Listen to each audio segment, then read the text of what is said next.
Je m'appelle Isabelle Hart. J'ai 31 ans et je vis à Denver. Il y a 8 mois, j'ai envoyé mes invitations de mariage imprimées sur du papier fait main, scellées à la cire, adressées à la main à chaque membre de ma famille que j'aimais. Le lieu était réservé, l'hôtel réservé, le menu finalisé. C'était censé être simple, intime et joyeux. Puis, il y a 2 mois, ma sœur cadette Chloé a annoncé qu'elle se mariait aussi. Le même jour. Elle a dit que c'était une coïncidence, que c'était le destin, et mes parents ont été d'accord. Hier soir, mon téléphone s'est allumé avec un message de ma mère, le mariage de ta sœur est la priorité de la famille. Nous ne pouvons pas venir au tien. Juste comme ça. Pas un appel, pas une question, juste une décision prise sans moi. J'ai fixé l'écran, j'ai senti cette oppression familière dans ma poitrine, et j'ai tapé 2 mots en retour, c'est d'accord. Il pensait que je l'acceptais en silence. Ce qu'il ne savait pas, c'est que j'avais déjà un plan, un mariage dont il ne savait rien, dans un endroit qu'il n'avait jamais vu, et avec des gens qui leur montreraient bientôt ce que signifie une vraie famille. Il n'avait aucune idée du type de mariage que je préparais ni de qui se présenterait réellement. Avez-vous déjà vu votre famille choisir le bonheur de quelqu'un d'autre plutôt que le vôtre? Quand je repense au passé, je peux tout retracer jusqu'au début silencieux d'un favoritisme qui s'est épanoui bien avant que j'aie les mots pour le nommer. Dans notre maison, le rire de Chloé était le soleil, et tout le reste tournait autour. Chaque anniversaire, chaque Noël, chaque remise de diplôme finissait d'une manière ou d'une autre par la concerner. Si elle excellait à un récital de danse, la maison se remplissait de ballons et de champagne. Si je gagnais un concours de sciences, j'avais droit à un sourire fatigué et à un rappel de ne pas veiller trop tard la prochaine fois. Je me souviens encore de mon 8e anniversaire. J'avais demandé un petit gâteau en forme d'étoile parce que j'adorais l'astronomie, mais le jour venu, le gâteau était rose, couvert de chaussons de ballet. Ta sœur avait déjà le moule, a dit maman, comme si cela expliquait tout.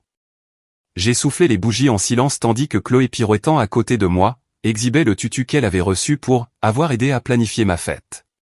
C'était toujours comme ça. L'histoire de notre famille était écrite de la main de Chloé. Chaque matin de Noël, ces cadeaux étaient emballés dans du papier doré, parfaitement alignés sous le sapin. Les miens étaient moins nombreux, plus simples, pratiques. Des chaussettes, des cahiers, 1 ou 2 livres de poche d'occasion. Quand je suis entré dans l'orchestre de l'école, papa a félicité Chloé d'être une si bonne influence. Et quand elle a trébuché pendant une représentation, toute la famille s'est précipitée pour la réconforter comme si le monde s'était écroulé. J'étais assise dans le public, applaudissant doucement, invisible. Plus je vieillissais, plus ces petits moments devenaient vifs. À 15 ans, j'ai ramené mon premier bulletin scolaire rempli de A, pensant que peut-être, juste peut-être, cela les rendrait fiers. Maman y a jeté un coup d'œil, a souri faiblement et a dit, « Tu as de la chance, ma chérie. Certains enfants doivent travailler si dur. Chloé est juste douée comme ça. » Ce mot, chance, brûlait plus que n'importe quelle insulte. Il donnait l'impression que mon effort était accidentel, immérité. Chloé, en revanche, était née pour la grandeur. Elle n'avait jamais rien eu à prouver. J'ai appris très tôt que l'amour dans notre maison était assorti de conditions, et l'une d'elles était d'être Chloé. Mais le moment qui ne m'a jamais quitté s'est produit une nuit calme quand j'avais 16 ans. Je nettoyais les tiroirs du salon et j'ai trouvé un épais album de photos de famille. Page après page, je voyais les étapes importantes de la vie de Chloé, son premier cours de danse, son bal de fin d'année, son visage souriant entouré de la famille. J'ai feuilleté plus loin et j'ai trouvé une vieille photo. Je me suis souvenu d'un portrait de famille d'un voyage d'été à Yosemite. Je me souvenais de me tenir maladroitement à côté de maman, les cheveux au vent, les yeux plissés par le soleil. Mais dans l'album, cette photo avait l'air différente. Le bord avait été coupé. Mon épaule était là, mais mon visage avait disparu. Quelqu'un m'avait littéralement découpé pour que le cadre soit plus net, a expliqué maman quand j'ai demandé. Je n'ai pas pleuré, mais quelque chose en moi s'est fissuré doucement, comme du verre sous pression. Ce n'était pas seulement à propos de la photo. C'était le fait d'être effacé de ma propre famille. À partir de cette nuit-là, j'ai arrêté de m'attendre à être vu. J'ai arrêté d'attendre les applaudissements, arrêté d'espérer les quitter. Je me suis plongé dans les livres, les machines, et tout ce qui ne nécessitait pas de permission pour exister. Je réparais des radios cassées, recablais des lampes, construisais de petits circuits juste pour voir quelque chose s'allumer, parce qu'au moins ces choses réagissaient. Au moins, elle remarquait quand j'essayais. Chloé, pendant ce temps, traversait son adolescence en dansant comme si elle était faite de lumière du soleil. Elle ne pouvait rien faire de mal. Si elle rentrait après le couvre-feu, papa en riait. Au moins, elle est sociable. Si je faisais la même chose, on me faisait la morale pendant 1 heure sur la responsabilité. En y repensant maintenant, je réalise que nos parents ne se contentaient pas de favoriser Chloé, ils construisaient toute leur identité autour de sa perfection. Elle était leur miroir, leur preuve de succès, l'enfant qui validait leurs efforts. Moi, en revanche, j'étais l'arrière-plan, la pragmatique, la fille pratique. Et la commodité, ai-je appris, est une forme fragile d'amour. Elle disparaît au moment où vous devenez gênante. Il y a une photo que je garde cachée, une qui ressemble encore à une métaphore de tout ce qui a suivi. Elle date de Thanksgiving quand j'avais 17 ans. Toute la famille est assise autour de la table de la salle à manger, tout le monde souriant, se penchant les uns vers les autres. La dinde au centre, les bougies allumées, et sur le bord, il y a une chaise vide à côté de Chloé. Ma chaise. Je me souviens que c'est moi qui prenais la photo parce que maman avait dit, tu es doué avec les appareils photo. Prenons une où tout le monde a l'air bien. Ils n'ont jamais pris une autre photo avec moi dessus. Cette image est restée dans ma tête pendant des années, une famille parfaite, un siège manquant. Même maintenant, quand je pense à cette chaise vide, je comprends ce que cela signifiait. Ce n'était pas à propos de ce dîner-là. C'était un schéma. J'étais la fille qu'ils aimaient quand c'était facile, la fille dont ils se souvenaient quand il y avait de la place. Et quand la vie devenait encombrée, quand Chloé voulait plus d'attention, quand la commodité dictait les choix, j'étais tranquillement mise de côté. Pas de cris, pas de cruauté, juste une omission. Et parfois, l'omission fait plus mal que les mots ne le pourraient jamais. L'université a été la première fois où j'ai vraiment respiré. J'ai quitté l'Indiana avec une seule valise, un ordinateur portable d'occasion et une bourse pour étudier la logistique et la gestion de la chaîne d'approvisionnement à Stanford. Je me souviens de me tenir devant les dortoirs le premier soir, l'air sentant légèrement l'eucalyptus, mon cœur battant à parts égales de peur et de liberté. Pour une fois, il n'y avait pas de Chloé à proximité pour m'éclipser, pas de comparaison constante planant comme une ombre. Je pensais que peut-être, si je travaillais assez dur, je pourrais enfin devenir quelqu'un qui valait la peine d'être vu. J'avais 2 emplois à temps partiel, un à la bibliothèque du campus, l'autre aidant un professeur à cataloguer des données de fret, juste pour payer les repas et les manuels. Certaines nuits, je m'endormais à mon bureau, les doigts encore posés sur le clavier. C'était épuisant, mais c'était à moi. Chaque service tardif, chaque café bon marché ressemblait à une petite rébellion contre la vie que j'avais laissée derrière moi. Pendant ma dernière année, alors que les autres étudiants postulaient pour des stages en entreprise, j'esquissais des idées pour une start-up. Ça a commencé simplement, les hôpitaux perdaient des millions à cause de chaînes de livraison rompues pour le matériel médical. Et s'il existait un système capable de suivre chaque expédition en temps réel et de réacheminer les fournitures avant que les pénuries ne frappent? Je l'ai appelé Made-Out, juste un concept sur papier. Au début, mes camarades de classe se sont moqués de l'idée qu'une jeune de 22 ans sans investisseur ni relation familiale puisse construire quelque chose comme ça. Mais je n'avais pas besoin de leurs croyances. J'avais besoin d'un défi. Les 2 premières années ont été brutales. Je vivais dans un appartement en colocation à San José, mangeant des nouilles instantanées tout en négociant des contrats avec des fournisseurs via une connexion Wi-Fi instable. J'ai utilisé mes cartes de crédit au maximum, emprunté à des amis et codé jusqu'à ce que mes poignets me fassent mal. Il y a eu des jours où j'ai pensé à abandonner, surtout quand notre premier projet pilote s'est effondré et que j'ai dû licencier la moitié de la petite équipe que j'avais constituée.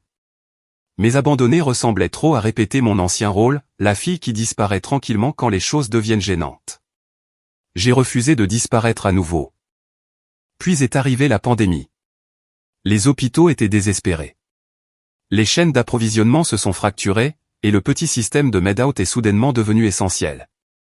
Nous pouvions voir sur un tableau de bord en direct où les EPI étaient nécessaires, quels camions étaient en retard, comment rediriger les bouteilles d'oxygène avant qu'elles ne s'épuisent.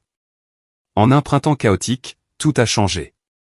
En quelques mois, 10 systèmes hospitaliers ont signé. En 1 an, 50. Les investisseurs ont afflué. Je dormais à peine, mais c'était le genre d'épuisement qui avait le goût d'un but. Quand Forbes m'a inscrite sur la liste, 31h30, je ne l'ai pas dit tout de suite à mes parents.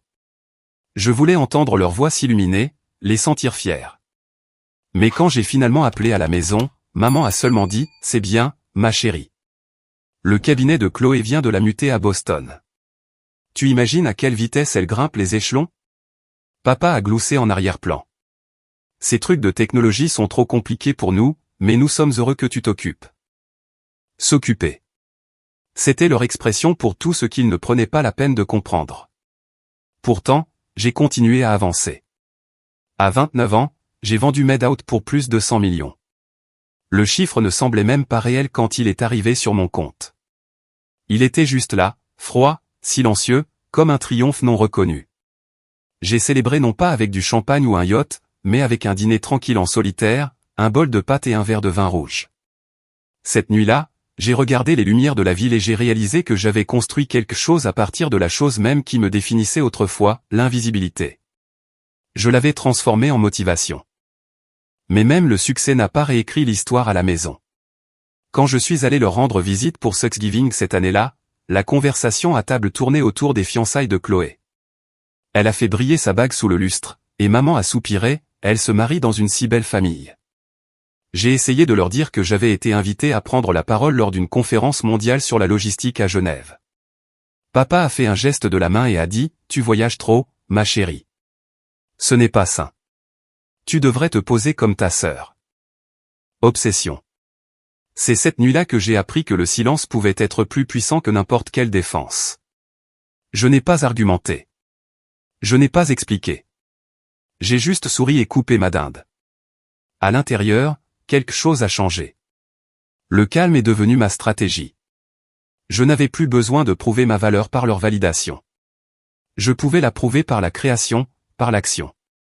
Mon succès ne rentrerait jamais dans leur scénario étroit, mais ils n'en avaient pas besoin. J'ai commencé à construire une nouvelle vie en dehors de leur orbite.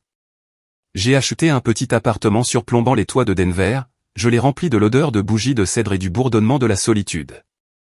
J'ai investi dans de jeunes fondatrices qui me rappelaient la fille que j'étais autrefois, débrouillarde, négligée, déterminée. J'ai visité des galeries d'art seul, pris des cours de poterie, et même appris à cuisiner à partir de zéro.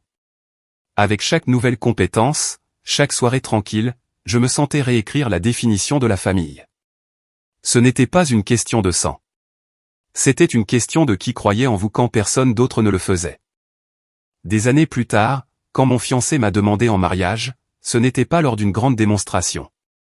C'était dans la cuisine, de la farine sur nos mains après avoir étalé de la pâte à pâte.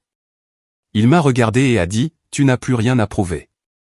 Tu as déjà construit tout ce que tu cherchais. » J'ai ri, non pas parce que c'était drôle, mais parce que c'était la première fois que quelqu'un me disait ça. J'ai annoncé mon mariage 8 mois à l'avance, en partie par excitation, en partie par habitude.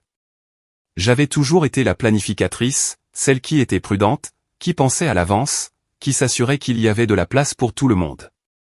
J'ai écrit les invitations moi-même, chacune scellée avec de la cire dorée et une feuille d'olivier pressée glissée à l'intérieur, un petit symbole de paix et d'appartenance. Je les ai postées à la main, une par une, avec le sentiment que peut-être, cette fois, tout finirait par se mettre en place. Quand je suis passé chez mes parents pour leur remettre la leur, maman a souri poliment en la lisant. Dans 8 mois. Tu es vraiment organisée, a-t-elle dit, avant d'ajouter, ne t'inquiète pas, ma chérie. Bien sûr, nous serons là. Papa m'a tapoté l'épaule, ses yeux déjà tournés vers la télévision. Pourtant, pendant un instant, je les ai crus. Au cours des mois suivants, je me suis consacré à chaque détail de la journée. Le lieu était simple, un vignoble sur le versant ouest du Colorado, non loin d'Aspen, entouré de collines dorées et de champs de lavande. Le genre d'endroit qui n'avait pas besoin de décoration parce que la beauté était déjà dans l'air. Je l'avais choisi précisément parce que je pensais que mes parents l'adoreraient. Ils avaient toujours voulu visiter cette région, et je les imaginais assis sous les guirlandes lumineuses, me regardant descendre l'allée, souriant comme ils le faisaient sur de vieilles photos de famille. Cela semblait être la bonne chose à faire, la chose adulte, la chose pleine d'espoir. Puis, 3 mois avant le mariage, Chloé a appelé. Sa voix pétillait de joie. « Nous avons trouvé notre lieu de rêve, dit-elle à bout de souffle. Tu imagines? Il est disponible à la même date que le tien. On dirait le destin. » Pendant une seconde, je n'ai même pas réalisé. J'ai cru qu'elle plaisantait peut-être. « Attends, dis-je lentement. Tu veux dire le même week-end? Non, rit-elle. Le même jour? N'est-ce pas fou? Mais ce n'est pas grave. Nous sommes sur la côte est, donc ça n'entrera pas en conflit pour les invités qui peuvent voyager plus tard dans l'année. J'étais assise là sur le canapé, le téléphone pressé contre mon oreille, regardant la neige tomber dehors par ma fenêtre. Ce n'était pas seulement les mots, c'était le ton, léger, insouciant, comme si elle s'était approprié une date qui était libre, comme si je ne l'avais pas choisie en premier. 2 jours plus tard, j'ai reçu un autre appel, cette fois de maman. Sa voix était prudente, comme si elle avait répété. Ma chérie, à propos des dates de mariage. Tu sais comment est Chloé. Elle est très émotive en ce moment. La famille de son fiancé ne pouvait que ce week-end-là. Et puis, c'est la petite dernière. Elle veut vraiment que tout le monde soit là. J'ai senti ma gorge se serrer. Alors, qu'est-ce que tu veux dire? Maman a soupiré doucement, comme si c'était elle qui était lésée. Nous pensons juste qu'il serait peut-être plus facile si tu reprogrammais. Tu as toujours été si indépendante, et tout le monde prévoit déjà de prendre l'avion pour la côte et pour le grand jour de Chloé. C'est juste de la logistique. Logistique. Le mot est tombé comme un couteau. Cruellement ironique, étant donné que c'était ma carrière. Il me demandait de déplacer tout mon mariage parce que c'était logistiquement pratique pour celui de ma sœur. Pendant un long moment, je n'ai rien dit. Le silence s'est étiré si longtemps que maman a commencé à le combler avec des excuses. Tu sais comme il est difficile pour ton père de prendre des congés. C'est juste une date. Chloé a déjà réservé son groupe de musique. J'ai finalement dit, très doucement, je t'ai donné ma date en premier, maman. Tu avais promis que tu serais là. Il y a eu une pause, le genre de pause qui porte en elle toute une vie de hiérarchie. Puis elle a répondu, ma chérie, la situation de Chloé est différente. La famille de son fiancé a de l'influence. Il ne s'agit pas de choisir un camp. C'est juste plus facile comme ça. Et voilà, la même phrase habillée différemment. C'est plus facile. Cette phrase m'avait suivi depuis l'enfance, justifiant toujours chaque petite exclusion. C'était plus facile de sauter ma cérémonie de remise de prix. Plus facile d'oublier mon anniversaire quand Chloé avait un récital. Plus facile de prétendre que mes réussites n'existaient pas parce qu'elles ne correspondaient pas à leur histoire. Cette nuit-là, j'ai appelé mon père. Sa voix était calme, presque désolée. Izzy, tu sais comment est ta sœur. Si nous n'y allons pas, elle le prendra personnellement. Tu as toujours été la plus forte. Tu peux gérer ça. J'ai eu envie de rire. Gérer ça, comme si gérer la négligence était une sorte de compétence héritée. Comme si des années à être ignorées me rendaient responsable de leur confort. Mais au lieu de cela, je n'ai rien dit. J'ai juste écouté sa voix s'estomper dans le grésillement, hochant la tête comme si j'étais d'accord, bien qu'il ne puisse pas me voir. Quand l'appel s'est terminé, je suis restée assise longtemps dans le noir, l'éclat de ma bague de fiançailles captant la lumière de la fenêtre. Un symbole d'amour, oui, mais aussi un miroir de clarté.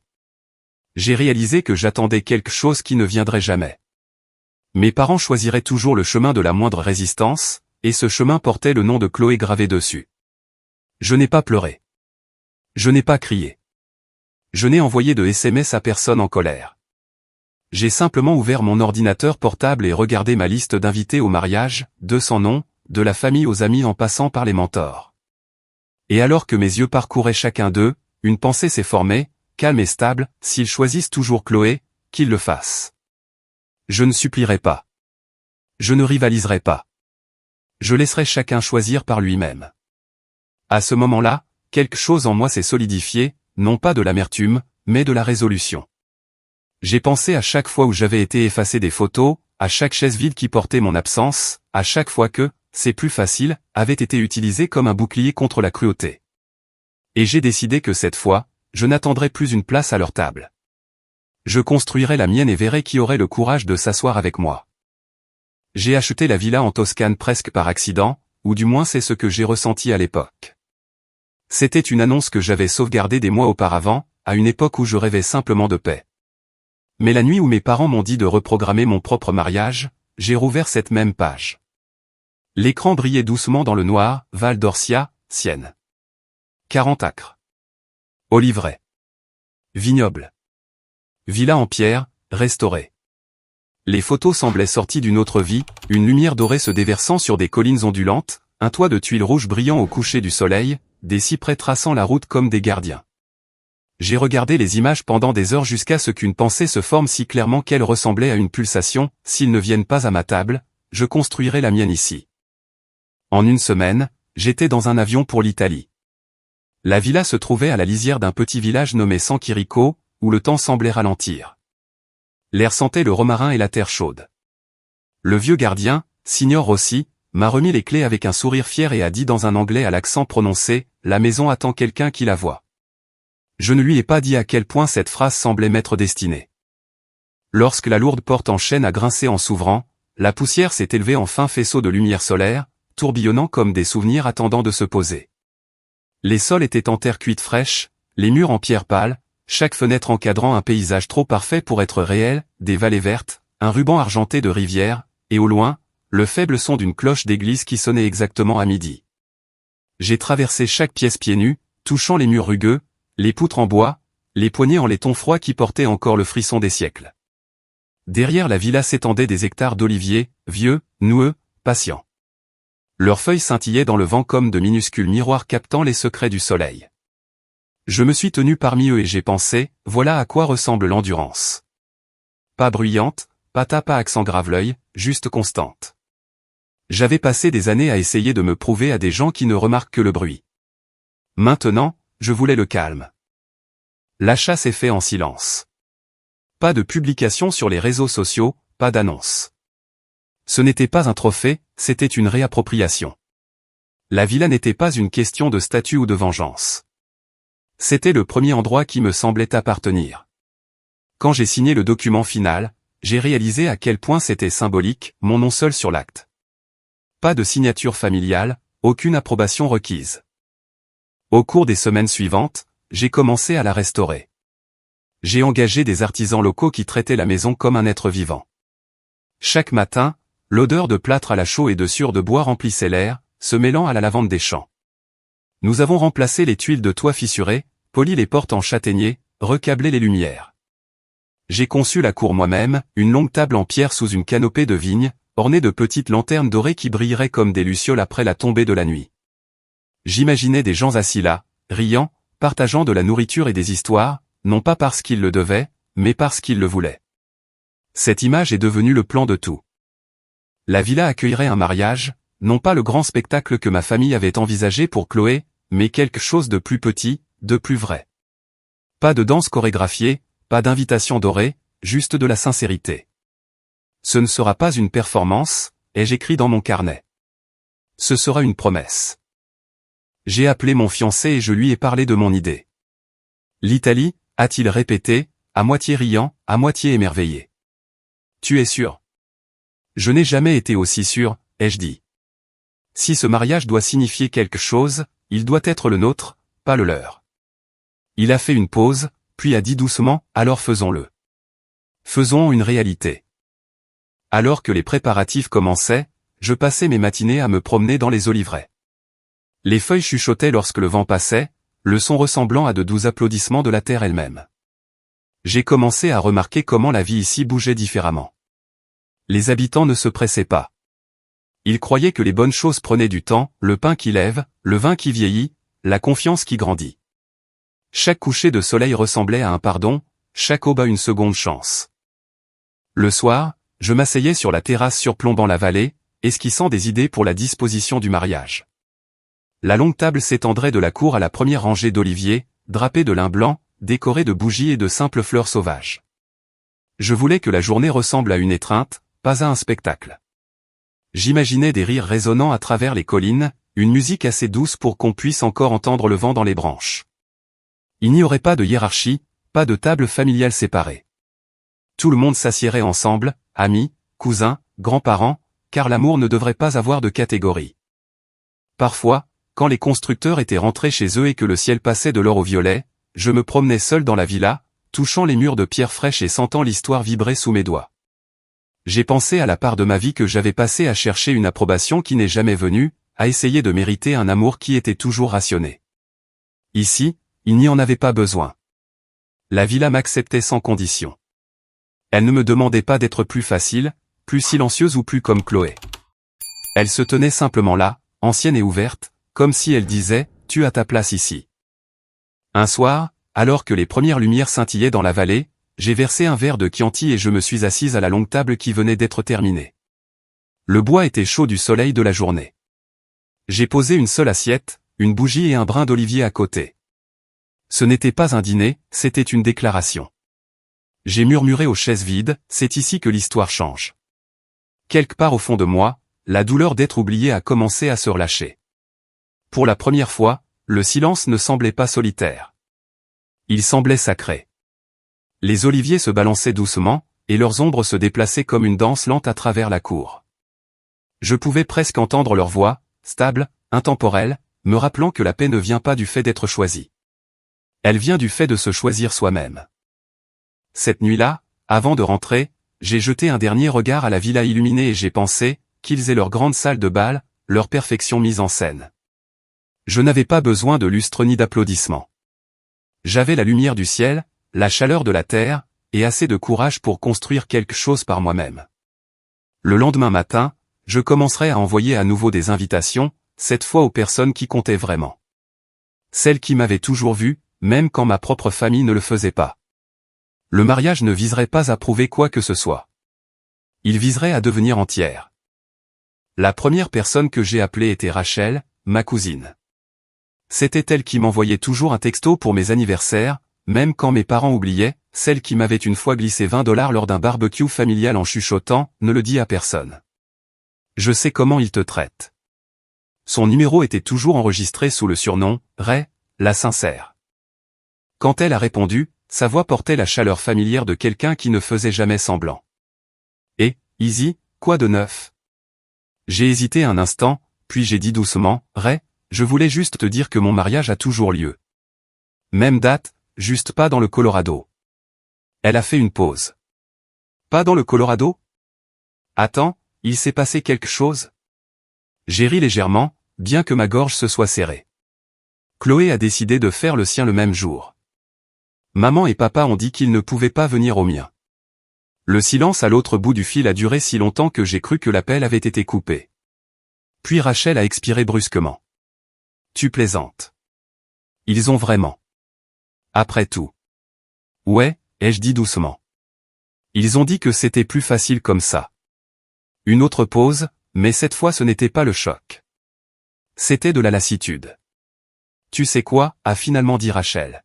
« Nous en avons marre de te voir traiter comme si tu ne comptais pas. Tu n'as pas besoin de me le demander 2 fois. Envoie-moi le lieu. Nous serons là. » Sa voix s'est brisée sur ce dernier mot, « nous ». Ce n'était pas de la pitié, c'était de la solidarité. Je lui ai parlé de la villa en Toscane, des oliveraies, de la cour avec la longue table sous les vignes. C'est petit, ai-je dit. Pas aussi chic que celui de Chloé, mais c'est sincère. Rachel a ri doucement. C'est exactement ce dont nous avons besoin. Envoie les détails. Je le dirai à tante Marianne. Le lendemain matin, tante Marianne m'a appelé elle-même. Sa voix a tremblé au début, puis s'est raffermie en quelque chose de ferme. Isabelle, j'ai entendu ce qui s'est passé. Ta mère a dit à tout le monde que le mariage de Chloé serait l'événement familial, mais je pense que nous avons tous assisté à assez de leurs événements, n'est-ce pas? Je ne savais pas quoi dire. Elle a continué, ton mariage? Ça a l'air paisible, comme quelque chose de vrai. Ton oncle et moi en avons parlé hier soir. Nous en avons fini de faire semblant. Nous serons en Toscane. J'ai fermé les yeux et laissé les mots s'imprégner. La phrase se répétait dans ma tête comme une musique, nous serons en Toscane. Un par un, j'ai contacté les autres. Ellie, mon cousin de Chicago, qui me donnait en douce des parts de gâteaux supplémentaires quand nous étions enfants. Quand je lui ai raconté, il a sifflé doucement. Alors, ils l'ont finalement fait, hein? Ils ont encore choisi Chloé plutôt que toi. Ouais, ai-je dit.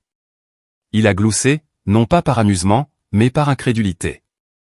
Tu sais quoi? Je ne suis pas surpris, mais je ne vais pas jouer à leur jeu cette fois. Envoie-moi l'adresse par texto, Izzy. Je mourrais d'envie d'une excuse pour quitter le pays de toute façon. Ensuite, c'était l'oncle Ray, le silencieux qui ne disait jamais grand-chose mais qui se présentait toujours tôt pour aider à installer les chaises ou réparer les lumières cassées lors des réunions de famille. Il a écouté sans interrompre. Puis il a dit simplement, « Ils ont oublié ce que signifie la famille. » Toi, non. Dis-moi quel jour je dois prendre l'avion. L'appel le plus difficile a été celui à mamie Hélène. Elle était la matriarche, celle qui avait toujours essayé de maintenir la paix même lorsque la famille se fracturait. Je n'étais pas sûr de sa réaction. Quand elle a décroché, sa voix était fragile mais claire. « Mon Isabelle, dit-elle doucement. Ta mère m'a dit que je ne devrais pas voyager si loin à mon âge. Mais j'ai vécu assez longtemps pour savoir que la distance ne se mesure pas en kilomètres. Elle se mesure à qui se présente quand ça compte. » Des larmes ont rempli mes yeux avant que je puisse parler. « Mamie, tu n'es pas obligée de... » « Oh, je viens, interrompit-elle doucement. Et j'apporterai ma plus belle robe. Celle que je portais au mariage de ta mère. Je pense qu'il est temps qu'elle voie quelque chose de beau à nouveau. » Quand l'appel s'est terminé, j'étais assise à la table de la cuisine de la villa, le soleil traversant la fenêtre, éclairant le verre de vin que je n'avais pas touché. J'ai réalisé que mes mains tremblaient, non pas de tristesse, mais de quelque chose de plus léger, quelque chose comme de l'émerveillement. Ce qui avait commencé comme une rébellion silencieuse se transformait en quelque chose de bien plus grand. En 2 jours, Rachel avait créé une discussion de groupe pour les proches. Au début, elle s'appelait « Plan de mariage ».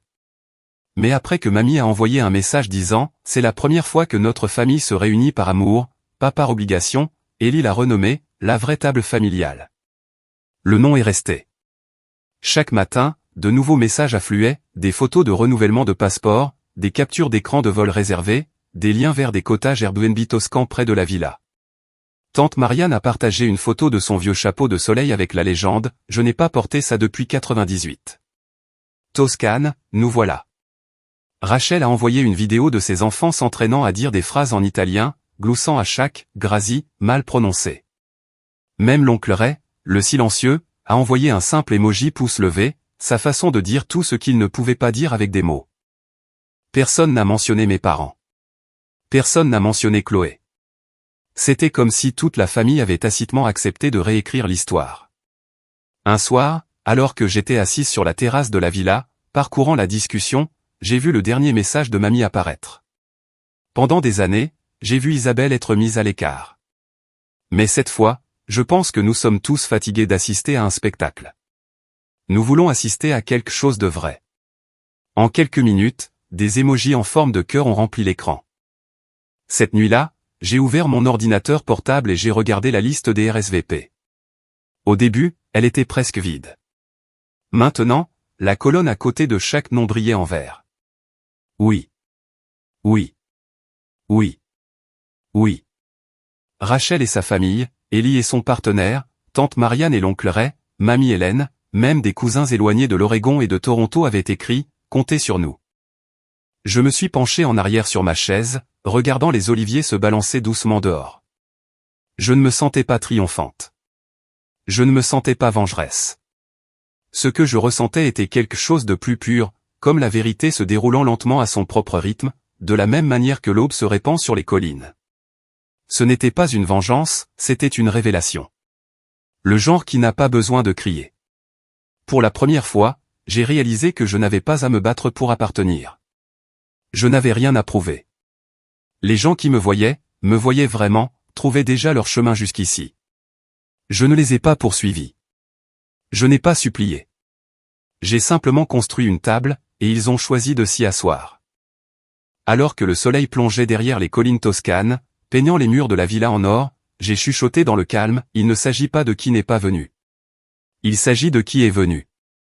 Et pour la première fois, j'y ai vraiment cru. Les jours précédant le mariage ressemblaient à un rêve, doux, doré, sans hâte. La Toscane début septembre brillait comme un tableau, et chaque lever de soleil semblait murmurer que j'avais fait le bon choix. La villa, autrefois un refuge silencieux de pierre et de silence, était maintenant vivante de mouvements et de rires. Des ouvriers se déplaçaient dans la cour, suspendant des guirlandes de lierre et de feuilles de vigne à travers le treillis. Une longue table en bois s'étendait sous les vignes, sa surface polie lisse et chaude au soleil. Quand j'ai passé ma main dessus, j'ai pensé à toutes les années où on ne m'avait pas donné de place à la table, et comment celle-ci était enfin la mienne à construire. L'air était rempli de petits bruits magnifiques, des ciseaux coupant des tiges, des chaises raclant doucement contre les dalles de pierre, le léger bourdonnement d'une guitare en train d'être accordée par un musicien local. Signora Lucia, la chef du village voisin de Pienza, arrivait chaque matin à l'aube avec un panier d'ingrédients frais du marché. Elle avait des cheveux argentés attachés en un chignon bas et des yeux qui portaient le calme de quelqu'un qui avait passé sa vie à nourrir les gens avec le cœur. Le premier matin où elle est entrée dans ma cuisine, elle a regardé autour d'elle, a touché le comptoir en marbre et a dit dans son anglais italien chantant, « Cet endroit, il est de nouveau vivant, alors. » Ensemble, nous avons planifié un menu de 6 plats qui ressemblait à une lettre d'amour à la Toscane, des pâtes pissi faites à la main avec du beurre de truffe, de la bistecca à la fiorentina grillée sur du bois d'olivier, des légumes rôtis au romarin et au sel de mer, et pour le dessert, la propre recette familiale de Lucia de tiramisu superposée avec de l'espresso et du vin de Marsala. Quand je lui ai dit que je ne voulais pas que le dîner paraisse extravagant, elle a hoché la tête fermement. Pas de performance, a-t-elle dit en agitant un doigt. Seulement de la sincérité. La nourriture doit étreindre, pas impressionner. Le dressage de la table reflétait le même esprit. Je n'ai choisi ni couvert en or, ni cristaux scintillants, juste du lin de couleur crème, des assiettes en argile faites à la main par un artisan local, et de simples bouteilles en verre remplies de branches d'olivier et de rose blush. Chaque serviette était attachée avec un morceau de raffia et un brin de lavande, libérant son parfum au moment où on la soulevait. Lorsque le soleil commencerait à se coucher, nous allumerions les lanternes suspendues le long du treillis, des centaines d'entre elles brillant comme des lucioles capturées. Pour les cadeaux, je voulais quelque chose qui ne soit pas décoratif, mais significatif. J'ai donc travaillé avec un petit pressoir à huile du village pour produire des bouteilles d'huile d'olive pressées à froid à partir des arbres même derrière la villa. Chaque bouteille portait une étiquette imprimée en or doux, pour votre présence. Ce n'était pas seulement un cadeau de remerciement, c'était un message, une reconnaissance silencieuse que la présence elle-même était de l'amour. Tard un soir, je me suis assise à la table de la cuisine, entourée de petites cartes et d'enveloppes. Sur chacune, j'ai écrit à la main, « Vous n'êtes pas seulement invité, vous êtes vu. » Mon écriture n'était pas parfaite, mais c'était peut-être le but. C'était humain. Je voulais que chaque invité tienne quelque chose qui ressemblait à un battement de cœur, un morceau de vérité qu'il pourrait ramener chez lui. Au fil de la semaine, la villa s'est transformée. La cour sentait les herbes fraîches et la pierre imbibée de pluie. Des fleuristes de Montepulciano sont arrivés avec des seaux de rose pâle et crème. Ils ont travaillé en silence, tissant les fleurs en arches et en guirlandes, tandis que de la musique folklorique italienne jouait doucement d'une enceinte portable. Quand ils ont fini, ils ont laissé derrière eux non seulement des fleurs, mais un sentiment de révérence, comme s'ils comprenaient que ce n'était pas seulement un mariage. C'était une guérison rendue visible. Un après-midi, je me tenais au bord du vignoble pendant que les ouvriers testaient le système de sonorisation. Un violoniste a joué quelques notes, le son flottant doucement sur les collines, se mêlant au bourdonnement des abeilles et au bruissement des feuilles d'olivier. La lumière du soleil se déversait sur la terre en épaisses vagues dorées, et les raisins brillaient comme de petits bijoux sur leurs vignes. J'ai pris une profonde inspiration, et pour la première fois depuis des mois, l'air n'avait pas le goût de la tension. Il avait le goût de la paix. À l'intérieur, Lucia et ses assistants préparaient déjà le dîner de répétition.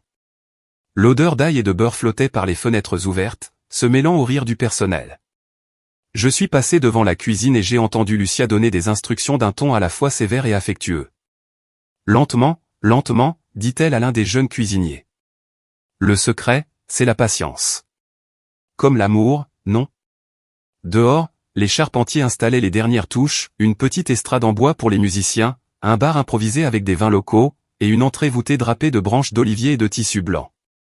Quand je leur ai demandé comment ça allait, l'un d'eux a souri et a dit, « Chaque mariage que nous construisons est beau, mais celui-ci. Celui-ci semble sincère. » Cette nuit-là, quand le ciel est devenu indigo et que les grillons ont commencé à chanter, je me suis promené seul dans la cour. Les lanternes se balançaient doucement dans la brise, dispersant une lumière ambrée sur les murs de pierre. La longue table était prête, attendant. J'ai imaginé les rires qui rempliraient bientôt l'air, le bruit des enfants de Rachel se poursuivant à travers le vignoble, le faible murmure de la conversation, le tintement des verres sous les étoiles. Je pouvais presque entendre la voix de mamie Hélène, douce et stable, disant « Tu vois ? C'est ce que la famille aurait toujours dû être. » Je suis allé au bout de la table et je me suis assise, posant mes paumes contre le bois frais. J'ai été frappé par le chemin parcouru, de la fille effaçait des photos de famille à la femme qui avait construit son propre lieu d'appartenance. Les oliviers chuchotaient dans le vent, leurs feuilles scintillant comme de silencieux applaudissements. Lucia est sortie de la cuisine à ce moment-là, son tablier saupoudré de farine. « Tout est prêt pour demain », dit-elle en s'essuyant les mains. « Tu devrais te reposer. » J'ai hoché la tête mais je n'ai pas bougé. « Lucia, ai-je demandé doucement, pourquoi les gens se rassemblent-ils toujours autour de la nourriture ?» Elle a souri, ses yeux se plissant. « Parce que la nourriture dit la vérité. » Elle dit, « Je te veux ici. » Quand elle est retournée à l'intérieur, je suis resté un peu plus longtemps, regardant les lanternes se balancer. Demain, ces sièges vides seraient remplis de gens qui m'avaient choisi, non par obligation, mais par amour. Et c'était le miracle silencieux de tout cela. Je n'avais pas besoin de vengeance, de validation ou des excuses de qui que ce soit. J'avais seulement besoin de ceci, le bruit du vent dans les oliviers, l'odeur de romarin dans l'air, et la promesse d'appartenance que j'avais construite de mes propres mains. Alors que je me suis finalement levé pour partir, l'horizon brillait d'un léger éclat doré. La villa semblait presque vivante au clair de lune, ses fenêtres comme des yeux vigilants, ses murs chauds du souvenir de tout ce qu'elle avait vu.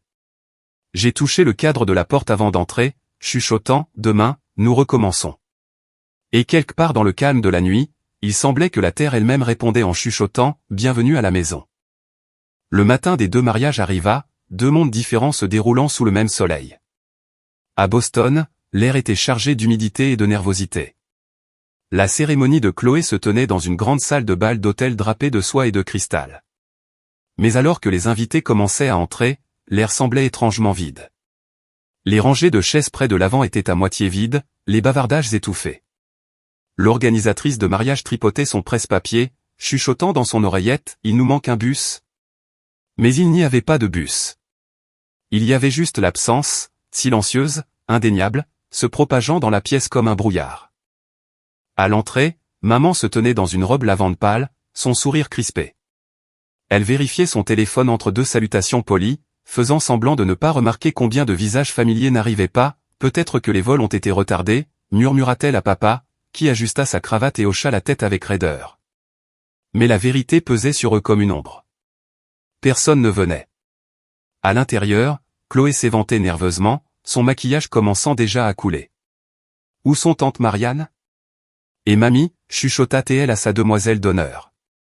La femme haussa seulement les épaules, jetant un coup d'œil vers la porte. Le photographe tournait dans la pièce, ajustant ses angles, évitant discrètement les rangées vides. « Peut-être que nous pouvons faire avancer tout le monde, suggéra-t-il doucement, pour que les photos paraissent plus remplies. Chloé força un rire, mais sa voix se brisa. De l'autre côté de l'Atlantique, en Toscane, le même soleil déversait de l'or sur les champs d'oliviers.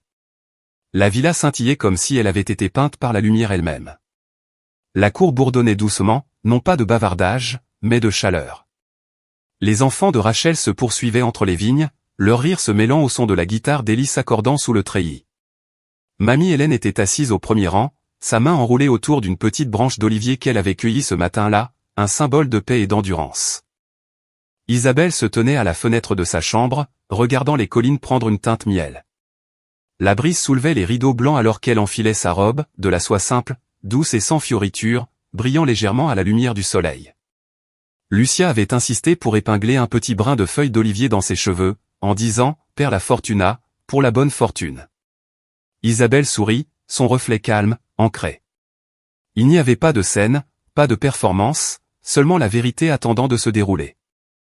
De retour à Boston, la cérémonie commença.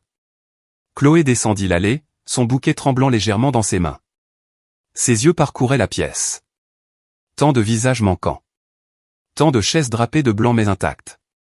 Des chuchotements commencèrent à se propager parmi les invités. Où est le reste de la famille? Ses cousins ne venaient-ils pas à tout avant? Bizarre. Même pas mamie. Le sourire de maman se figea encore plus. Papa applaudit poliment lorsque l'officiant mentionna l'unité familiale, mais ses yeux se tournèrent vers l'arrière de la pièce, où 2 tables entières restaient vides. L'air semblait lourd, répété, étouffant, un spectacle joué pour personne. Pendant ce temps, en Toscane, la scène se déroulait comme une respiration libérée. Les invités étaient déjà assis sous les vignes, la longue table en bois bordée de fleurs sauvages et de bougies. Les collines s'étendaient à l'infini au-delà, la lumière douce et indulgente. Élie gratta les premiers accords d'une douce mélodie alors qu'Isabelle sortait de l'arche en pierre de la villa, la traîne de sa robe chuchotant contre les pierres de la cour. Lorsqu'elle apparut, tout le monde se leva instinctivement. Mamie se leva, tenant sa branche d'olivier en l'air, des larmes brillant dans ses yeux. Rachel joignit les mains sur sa poitrine, chuchotant, elle l'a fait. Même le personnel s'arrêta un instant, la regardant traverser la cour alors que la lumière dorée se déversait sur ses épaules. Il n'y avait pas d'orchestre, pas de marche chorégraphiée, juste le bourdonnement des cordes de guitare, le bruissement des vignes, et le doux soupir du vent italien. L'officiant, un ami local de Lucia, parlait un anglais lent et mélodieux, son accent riche et chaleureux. Aujourd'hui, dit-il, il ne s'agit pas de ce qui était absent, mais de ce qui est arrivé. L'amour ne se mesure pas au nombre d'invités, mais à qui se présente. Isabelle regarda autour de la table chaque visage brillant dans le crépuscule, des visages qui s'étaient autrefois détournés de rassemblements remplis de favoritisme, des visages qu'il avait choisis maintenant. Elle commença ses vœux non pas sur papier, mais de mémoire, sa voix stable et basse.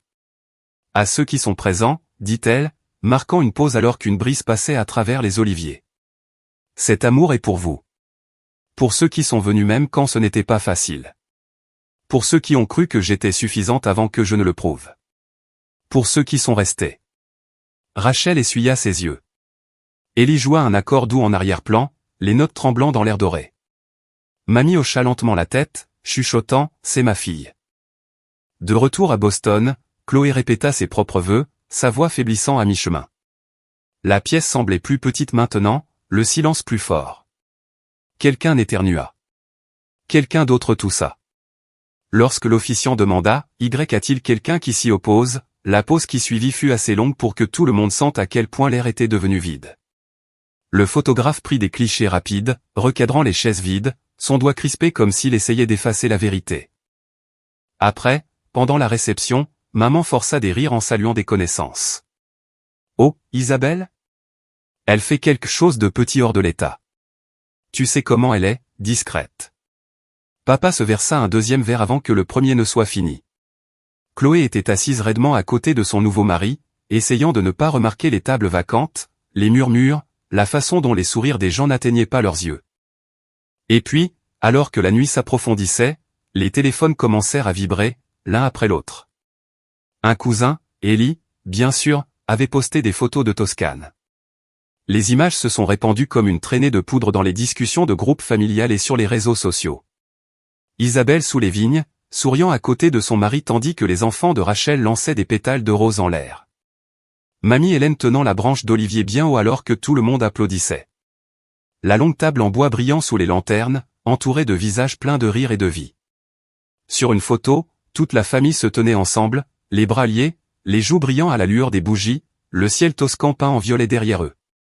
Au centre se trouvait Isabelle, sereine, radieuse, naturelle. Quand les photos atteignirent Boston, la salle de bal sembla se figer. Les invités commencèrent à murmurer, tournant leurs téléphones les uns vers les autres. « Attends, ce n'est pas la famille. Ils sont tous en Italie. » Le mariage d'Isabelle a l'air incroyable. À la table d'honneur, la main de Chloé s'arrêta en l'air, son verre tremblant. Maman se pencha, plissant les yeux vers l'écran qu'un de ses amis lui montrait. Le sang quitta son visage. Le sourire forcé de papa disparut, remplacé par un silence stupéfait. Personne ne parla pendant un long moment. Puis quelqu'un murmura, presque à voix basse, ils avaient le souffle coupé. Le photographe, sentant la tension, hésita avant de prendre une autre photo. Chloé regarda directement dans l'objectif, ses yeux brillants, ses lèvres serrées.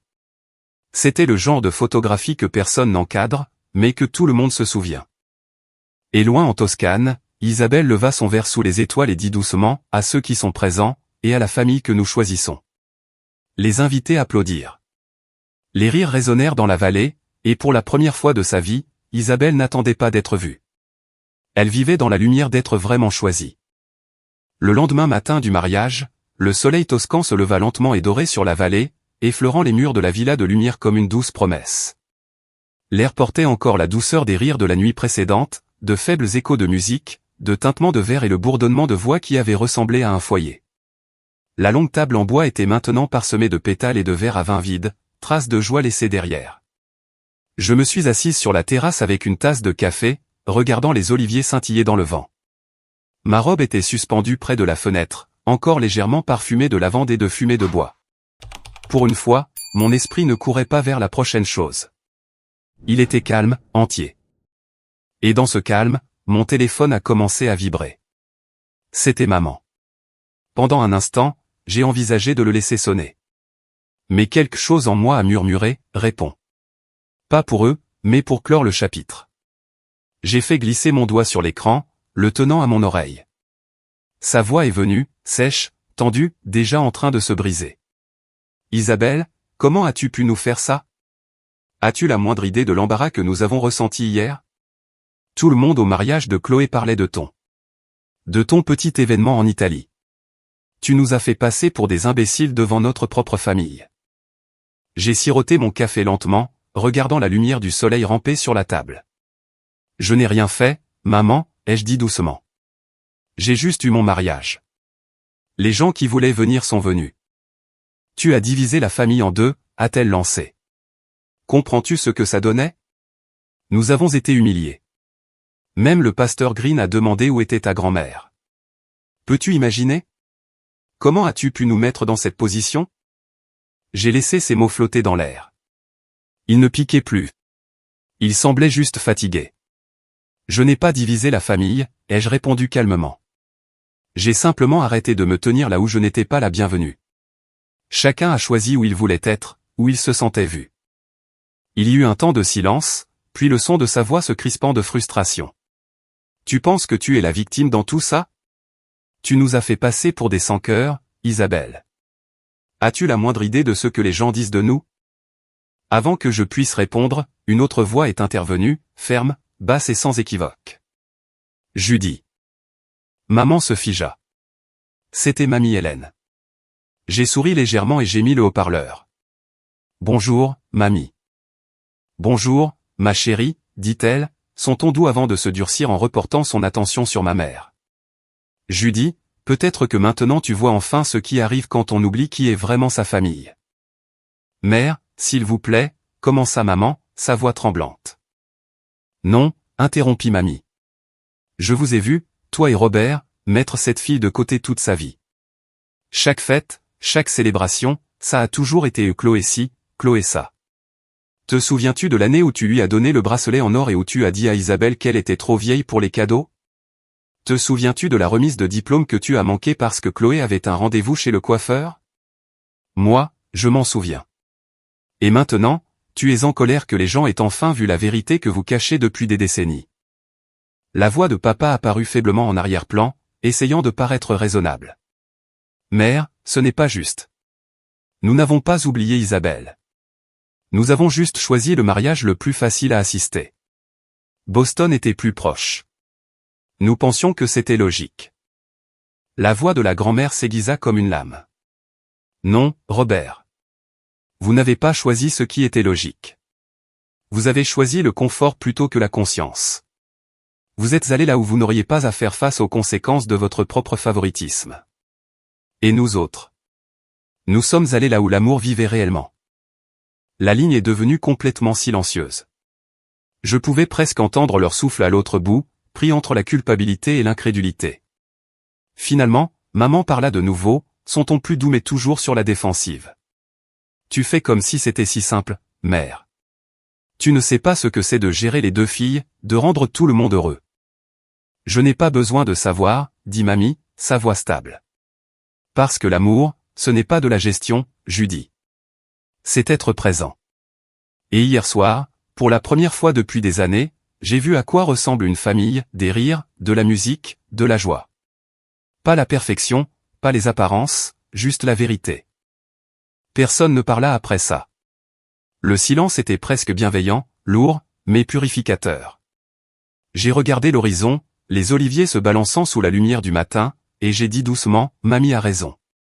Je n'ai pas fait ça pour faire passer quelqu'un pour un méchant. J'ai juste arrêté de courir après une place où je n'étais pas invité. Papa se racla la gorge. Tu es toujours notre fille, Isabelle. Nous ne voulions pas que ça tourne comme ça. Mais ça finit toujours comme ça, ai-je dit doucement. Vous n'aviez pas à choisir un camp. Vous aviez juste à être là. Un autre silence, plus long cette fois.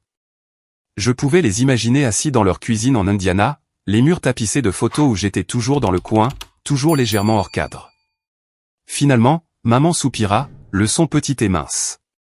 Tu nous as fait du mal, Isabelle. Non, ai-je dit doucement. J'ai simplement arrêté de vous laisser me faire du mal. Le silence qui suivit fut de ceux qui mettent fin aux choses. Pas avec des cris, pas avec des larmes, mais avec une vérité qui ne peut être défaite. La voix de mamie brisa le silence une dernière fois, basse mais ferme.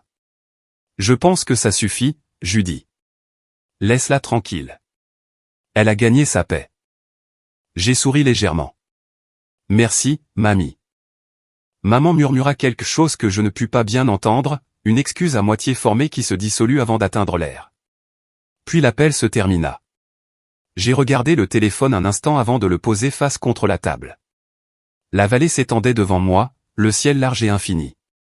Le même ciel qui avait surplombé chaque année où j'avais été négligé ne contenait maintenant que de la lumière. Lucia est sortie de la cuisine, s'essuyant les mains sur son tablier.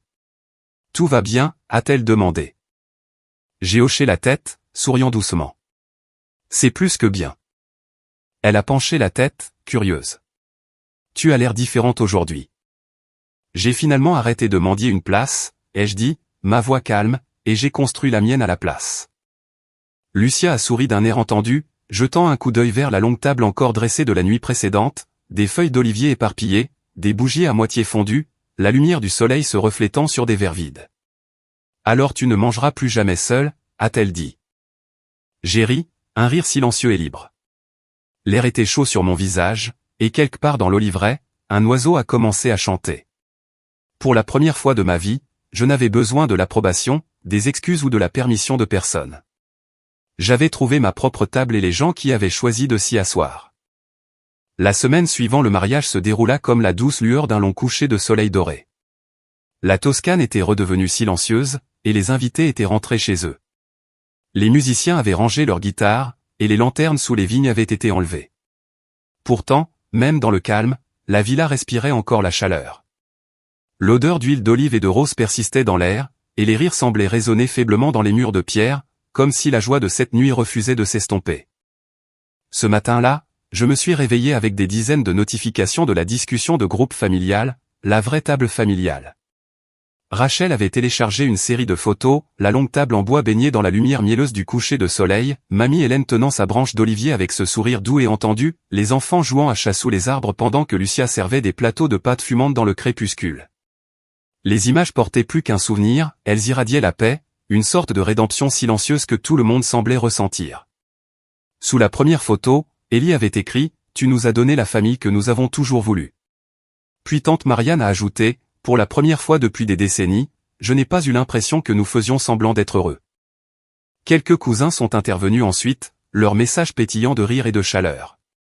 L'année prochaine, de nouveau en Toscane, a écrit l'un d'eux, suivi d'un flot d'émojis en forme de cœur et d'icônes de branches d'olivier. Quelqu'un a changé la photo de couverture du groupe pour l'image de nous tous à table, les têtes penchées les unes vers les autres, les yeux brillants à la lueur des bougies. Personne ne posait. Personne ne jouait un rôle. C'était imparfait, flou, et totalement réel. En faisant défiler, un sentiment m'a envahi. Pas de la fierté, pas du triomphe, mais quelque chose de plus doux. J'ai réalisé que ce que j'avais construit n'était pas seulement un mariage, c'était un retour à la maison. Plus tard dans l'après-midi, alors que la lumière devenait douce, je me suis assise sur la terrasse avec une tasse de thé et j'ai regardé les vallées s'étendre à l'infini en contrebas. Mon téléphone a de nouveau vibré, cette fois, une notification des réseaux sociaux. Chloé avait posté ses photos de mariage. Les images étaient techniquement parfaites, un éclairage net, un décor coûteux, une salle de bal remplie de lustres en cristal. Mais les commentaires étaient rares, les mentions et j'aime moins nombreuses que ce à quoi je m'attendais. Sa légende disait « Le plus beau jour de ma vie, entouré d'amour ». Pourtant, la photo racontait une autre histoire. Derrière le sourire, il y avait une raideur, un vide dans la foule. La section des commentaires est restée silencieuse pendant des heures jusqu'à ce qu'un de ses amis écrive enfin « Magnifique, Chloé », suivi d'un seul emoji en forme de cœur. J'ai regardé la photo pendant un moment, non par méchanceté, mais par réflexion. La fille qui se serait autrefois sentie vengée par ce silence avait disparu. Je ne ressentais pas de satisfaction, seulement une compréhension profonde et calme. J'ai tapé un court commentaire sous sa publication, j'espère que c'était magnifique. Et je le pensais. Il n'y avait plus besoin de rivaliser. Pas de tableau de score, pas de satisfaction secrète. L'histoire s'était déjà réécrite d'elle-même, et non par vengeance, mais par la vérité. Ce soir-là, Rachel a appelé. Sa voix crépitait de chaleur au bout du fil. Je n'arrive toujours pas à y croire, Izzy, dit-elle. Te rends-tu compte de ce que tu as fait? Tu nous as donné une raison de nous réunir à nouveau. Même l'oncle Ray a dit que c'était la première fois qu'il voyait mamie rire aussi librement depuis des années. J'ai souri, traçant le bord de ma tasse. Ce n'était pas moi. C'étaient tous ceux qui ont décidé de venir. Rachel a gloussé. N'empêche, c'est toi qui as commencé. Tu as construit la table. J'ai regardé les oliviers se balancer doucement dans la brise. Peut-être, ai-je dit. Mais elle ne m'appartient plus. Elle nous appartient à tous. Alors que le soleil plongeait sous les collines, un nouveau message est apparu dans la discussion de groupe. C'était de mamie.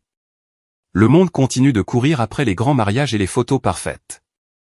Mais ce qui s'est passé en Toscane n'était pas une question de perfection. C'était une question de gens qui se souvenaient comment aimer. Sous son message, les réponses sont arrivées rapidement. Ellie, je n'aurais pas pu mieux le dire. Rachel, comptez sur nous pour l'année prochaine.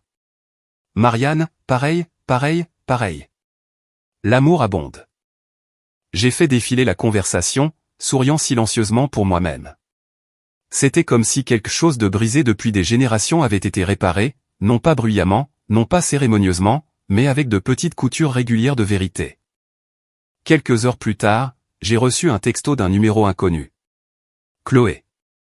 J'ai vu les photos. La Toscane avait l'air sympa. J'ai hésité un instant, puis j'ai répondu simplement, c'était paisible. J'espère que tu es heureuse. 3 points ont clignoté pendant un long moment, puis ont disparu. Aucune réponse n'a suivi, et d'une manière ou d'une autre, c'était suffisant. Je me suis adossé à la chaise, laissant l'air de la nuit m'envelopper. Les lumières de la villa brillaient doucement à travers les fenêtres, projetant de doux halos sur la cour. Je pouvais encore entendre de faibles rires des souvenirs qui avaient pris racine ici, le genre qui persisterait longtemps après que tout le monde soit rentré chez soi. La guérison, ai-je réalisé, n'arrive pas toujours comme un coup de tonnerre. Parfois, elle vient tranquillement, dans des repas partagés, dans un pardon tacite, dans une seule branche d'olivier passée à travers une table. J'ai pris l'une des bouteilles cadeaux restantes, l'huile d'olive étiquetée, pour votre présence, et je l'ai placée sur l'étagère au-dessus de la cheminée. Elle captait la lumière des lanternes extérieures, brillant d'un éclat doré. J'ai pensé à toutes ces années que j'avais passées à attendre que quelqu'un me donne son approbation, à dire enfin, tu en as fait assez. Mais je n'avais plus besoin de cette phrase. Le lendemain matin, quand j'ai ouvert la discussion de groupe, il y avait un dernier message de mamie, envoyé juste avant l'aube. Peut-être que le Noël prochain, nous nous réunirons à nouveau. Non pas par obligation, mais parce que l'amour est une raison suffisante. Je l'ai regardé pendant un long moment, la poitrine chaude de quelque chose d'indicible. Il ne s'agissait plus de gagner ou de prouver quoi que ce soit. La vérité avait déjà fait son travail silencieux. Ce qui restait, c'était l'appartenance, et la paix qui vient quand on arrête enfin de se battre pour la reconnaissance et qu'on commence à vivre dans la gratitude. J'ai regardé les rangées infinies d'oliviers, leurs feuilles argentées captant la lumière, et j'ai chuchoté, oui, mamie. L'année prochaine, encore. Et à cet instant, j'ai compris que ce n'était plus de la vengeance. C'était un renouveau. Une semaine après le départ du dernier invité, la Toscane retrouva son rythme tranquille, le bourdonnement des cigales, le murmure des feuilles d'olivier, l'odeur de la terre chaude après une légère pluie. Le rire qui avait rempli la villa était maintenant un souvenir, mais il persistait doucement, comme l'écho d'une belle chanson qui ne voulait pas tout à fait se terminer. Ce soir-là, j'ai allumé quelques bougies dans la cour.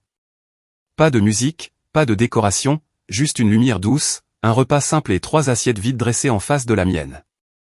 Quand j'avais envoyé le message invitant mes parents et Chloé, je ne m'attendais pas à une réponse. Mais à ma surprise, ce matin-là, maman a envoyé un texto, nous viendrons. Les mots étaient courts, prudents, mais réels. Maintenant, alors que le soleil se couchait sur les collines, j'ai vu leur voiture gravir la route de gravier. Ma poitrine s'est serrée, non pas de peur, mais de quelque chose de plus lourd, le poids d'années de non-dit. Quand ils sont sortis, l'air semblait fragile, comme si toute la vallée retenait son souffle. Papa a fait un petit signe de tête incertain. Maman a regardé autour de la cour, ses yeux parcourant les oliviers, les lanternes, la table. C'est magnifique ici, dit-elle doucement. Chloé se tenait derrière eux, habillée simplement, sans trace du glamour étudié qu'elle portait autrefois. Ses yeux ont rencontré les miens, incertains mais pas hostiles. Entrez, ai-je dit doucement. Le dîner est prêt. Nous nous sommes assis à la longue table en bois.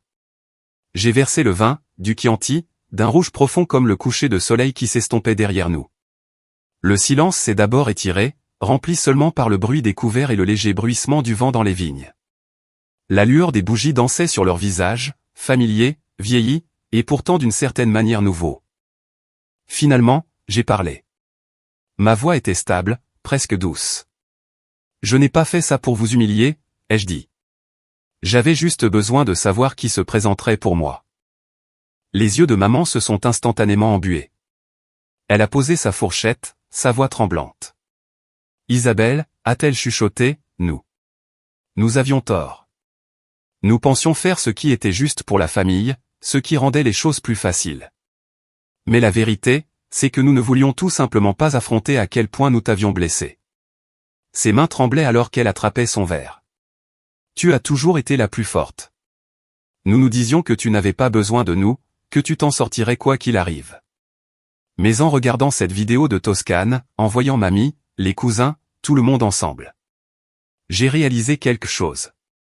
Tu n'as jamais été forte parce que tu le voulais. Tu étais forte parce que nous ne t'avions laissé aucun choix. Les mots ont brisé quelque chose en moi. Pas de la colère, pas de la justification, juste une douleur qui attendait depuis des années de pouvoir expirer. Papa s'est raclé la gorge, sa voix basse. Ta mère a raison. Nous n'avons pas réussi à te voir, Izzy. Chaque fois que tu as accompli quelque chose, nous l'avons mis de côté parce que nous ne le comprenions pas. Et quand Chloé a annoncé son mariage, nous avons pensé. Nous avons pensé que tu comprendrais à nouveau. Il a soupiré, les yeux lourds. Mais comprendre n'est pas la même chose qu'aimer. Pendant un long moment, personne n'a parlé. Les bougies brûlaient plus bas. Je pouvais entendre le faible chant des grillons s'élevant du vignoble.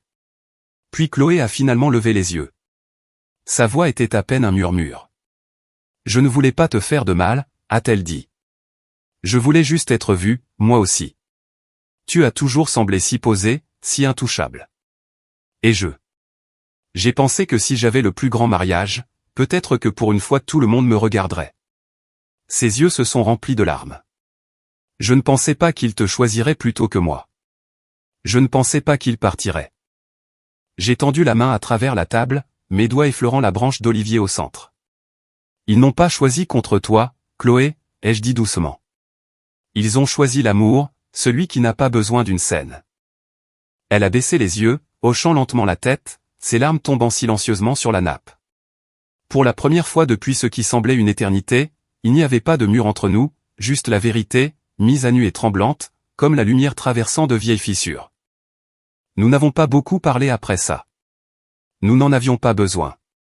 Le repas est devenu une communion silencieuse. Le tintement des verres, le léger raclement des fourchettes, l'air passant de la tension à la tendresse. Le vin adoucissait tout ce qu'il touchait. Quand maman a finalement tendu la main et a pris la mienne, elle n'a pas dit « je suis désolée ».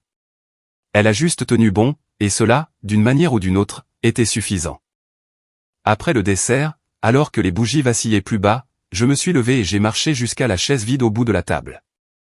Du panier à côté, j'ai pris un petit ruban vert olive, le même que j'avais noué autour des bouteilles cadeaux des invités, et je l'ai enroulé autour du dossier de la chaise. Le tissu scintillait doucement à la lueur des bougies. Maman a regardé, ses yeux interrogateurs. C'est pourquoi. J'ai souri légèrement. Pour la fille qui a un jour attendu d'être choisie. Pendant un instant, personne n'a bougé. Puis les mots de mamie lors de l'appel une semaine plus tôt ont résonné dans mon esprit, l'amour, ce n'est pas de la gestion, c'est être présent. J'ai regardé ma famille, la mère qui avait enfin appris à écouter, le père qui avait mis de côté sa fierté, la sœur qui avait trouvé le courage d'admettre sa peur, et j'ai senti quelque chose de doux s'installer dans ma poitrine. Le pardon n'était ni grand ni bruyant. Il n'avait pas besoin d'être déclaré.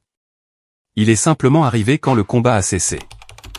Quand ils sont partis plus tard dans la nuit, l'air était devenu frais et calme. Chloé m'a serré dans ses bras avant de monter dans la voiture, ses bras hésitants mais réels. Maman s'est attardée à la porte, des larmes brillant dans ses yeux. « On peut revenir un jour ?» a-t-elle demandé doucement. « Bien sûr », ai-je dit. « Il y a toujours une place. » Quand les feux arrière ont disparu en bas de la colline, je suis retourné dans la cour. Les bougies étaient presque éteintes, leur dernière flamme petite et stable. Je me suis assise à côté de la chaise vide, traçant le ruban d'olivier avec mes doigts. Au-dessus de moi, les étoiles scintillaient comme du sel dispersé, et l'odeur des oliviers flottait dans l'air. J'ai fermé les yeux et j'ai chuchoté dans le silence, « Tu n'as pas besoin de te battre pour une place à la table de quelqu'un d'autre. Construis la tienne, et laisse les bonnes personnes trouver leur chemin jusqu'à elle. » La nuit a répondu en silence, doux et infini. Le ruban se balançait doucement dans la brise, non pas comme un rappel de la douleur, mais comme un symbole de paix. Et pour la première fois de ma vie, je ne me sentais pas comme la fille laissée hors de la photo. J'étais celle qui tenait le cadre.